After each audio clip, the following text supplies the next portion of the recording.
Sono stati conclusi entro i tempi prefissati e prima dell'inizio della scuola gli interventi di ripristino della voragine formatosi nel mese di febbraio scorso nel piazzale del plesso Federico II dell'Istituto Comprensivo Rita Levi Montalcini al Villaggio Mosè. Avevamo preso un impegno, afferma l'assessore Gerlando Principato, di procedere con urgenza, indagini, ispezioni. Abbiamo così verificato le cause che hanno indotto il cedimento e lo svuotamento del manto stradale.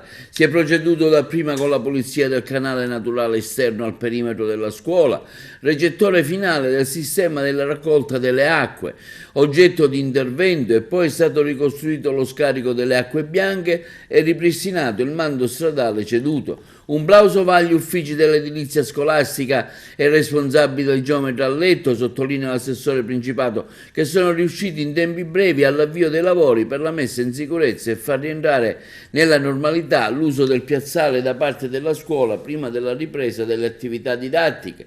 L'attenzione, conclude l'assessore al comune di Agrigento Principato, si sposta adesso alla sistemazione della palestra del plesso Federico II, al momento non disponibile a causa delle infiltrazioni dell'acqua, a cui si aggiungono altri interventi di messa in sicurezza degli impianti elettrici. Abbiamo ottenuto così un finanziamento su cui ci stiamo lavorando e contiamo di appaltare i lavori entro fine settembre.